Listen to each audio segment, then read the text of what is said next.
Welcome to this channel learnt.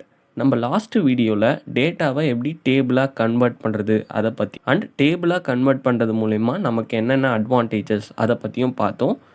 இந்த வீடியோவில் நம்ம ஸ்லைசர் எப்படி ஆட் பண்ணுறது அண்ட் ஸ்லைசர் ஆட் பண்ணுறது மூலயமா நமக்கு என்ன யூசஸ் அதை பற்றி தான் பார்க்க.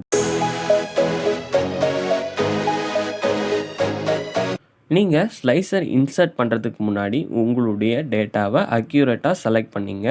செலக்ட் பண்ணிவிட்டு Ctrl+T அப்படின்னு கொடுங்க. Ctrl+T அப்படின்னு கொடுத்தீங்கன்னா கிரியேட் டேபிள் அப்படின்ற டைலாக் பாக்ஸ் ஓப்பன் ஆகும். ஓகே அப்படின்னு கொடுத்து டேபிளாக அதை கன்வெர்ட் பண்ணிடுங்க. கன்வெர்ட் பண்ணிட்டீங்கன்னா இங்கே டேபிள் டிசைன் அப்படின்ற டேப் உங்களுக்கு ஆட் ஆகும்.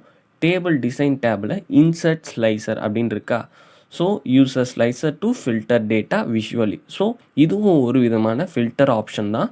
இந்த ஃபில்டர் ஆப்ஷனை யூஸ் பண்ணி நீங்கள் எப்படிலாம் உங்களுடைய டேட்டாவை ஃபில்டர் பண்ணலாம் அப்படின்றது தான் இப்போ நம்ம பார்க்க போகிறோம். ஸோ இன்சர்ட் ஸ்லைசர் அப்படின்னு கிளிக் பண்ணிங்கன்னா இன்சர்ட் ஸ்லைசர் அப்படின்ற டைலாக் பாக்ஸ் உங்களுக்கு ஓப்பன் ஆகும். அதில் உங்களுடைய காலமோட ஹெட்டிங்ஸ் இங்கே வந்து அவைலபிளாக இருக்குது. ஸோ நமக்கு எதுக்கு ஸ்லைசர் ஆட் பண்ண போகிறோன்னா ரீஜனுக்கு.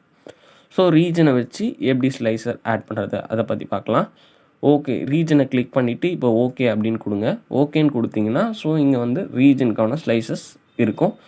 ஸோ இப்போ நீங்கள் பார்த்தீங்கன்னா ஈஸ்ட் அப்படின்னு கிளிக் பண்ணிங்கன்னா ஈஸ்ட் ரீஜனில் யார் யாரெல்லாம் சேல்ஸ் பண்ணிருக்கா அப்படின்றது ஆப்ஷன் உங்களுக்கு அவைலபிளாக வரும். நார்த் அப்படின்னு கொடுத்தீங்கன்னா நார்த்தில் யார் யாரெல்லாம் சேல்ஸ் பண்ணிருக்கா அப்படின்றது. தென் வெஸ்ட் அப்படின்னு கொடுத்தீங்கன்னா வெஸ்ட் ரீஜனில் யார் யாரெல்லாம் சேல்ஸ் பண்ணிருக்கா அப்படின்ற டேட்டா உங்களுக்கு ஷோ ஆகும். ஸ்லைசரோட கலர் சேஞ்ச் பண்ணோன்னா ஸோ இங்கேயும் உங்களுக்கு ஸ்லைசஸ்க்கான கலர் சேஞ்சிங் ஸ்டைல்ஸ் ஆப்ஷனும் அவைலபிளாக இருக்குது. ஸோ நீங்கள் ஏதாவது ஒரு ஆப்ஷனை யூஸ் பண்ணிக்கலாம். இப்போ நான் ஒரு நேரத்தில் ஒரே ஒரு ரீஜன் மட்டும்தான் செலக்ட் பண்ண முடியுமா அப்படின்னு கேட்டிங்கன்னா இல்லை, நீங்கள் மல்டிபிள் செலெக்ஷனும் பண்ணலாம். ஸோ அதுக்கு இங்கே ஸ்லைசர் அப்படின்றது பார்த்தீங்களா, மல்டிபிள் செலக்ட் அப்படின்றத கிளிக் பண்ணலாம். ஆர் ஆல்ட் எஸ் அப்படின்னு கொடுத்தாலும் உங்களுக்கு மல்டிபிள் செலக்ட் வந்து ஆகிடும். ஸோ இப்போ நீங்கள் மல்டிபிள் சாய்ஸும் பண்ணலாம். லிஸ்ட்டை தவிர எனக்கு 3 ரீஜனில் எவ்வளோ சேல்ஸ் யார் யாரெல்லாம் சேல்ஸ் பண்ணிருக்கா அப்படின்ற டேட்டாவும் உங்களுக்கு ஷோ பண்ணும்.